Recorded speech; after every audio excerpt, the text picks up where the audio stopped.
حضرت علی رضی اللہ تعالیٰ عنہ نے ارشاد فرمایا، کچھ باتیں ایسی بھی ہوتی ہیں جن کا جواب خاموشی ہوتا ہے۔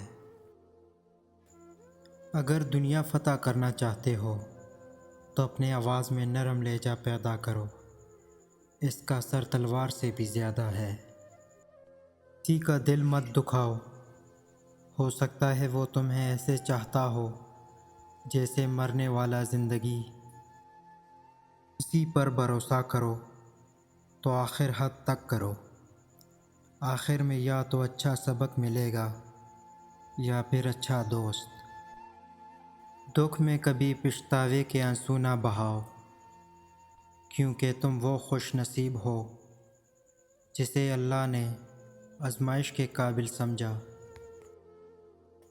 جس سے محبت کی جائے اس کا فرما بردار ہونا پڑتا ہے۔ انسان جس بات کو دل میں چھپانا چاہتا ہے وہ اس کی زبان کے پیسہ خطا کلمات اور چہرے کے آثار سے نمایاں ہو جاتے ہیں۔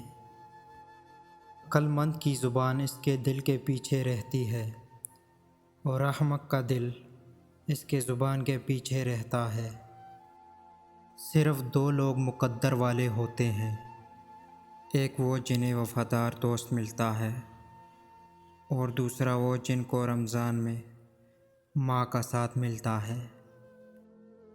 زندگی جب بھی رلائے تو سمجھ لینا گناہ معاف ہو گئے ہیں، اور زندگی جب بھی ہنسائے تو سمجھ لینا دعا قبول ہو گئی ہے۔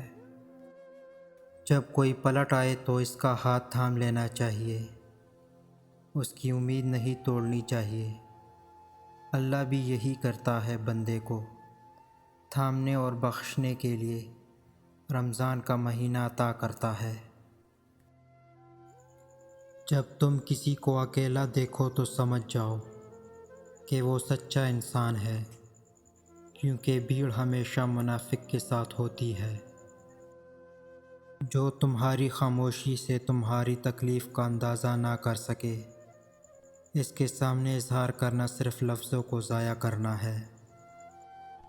اپنے بہترین وقت کو نماز میں وقف کرو، کیونکہ تمہارے سب کام تمہارے نماز کے بعد قبول ہوں گے۔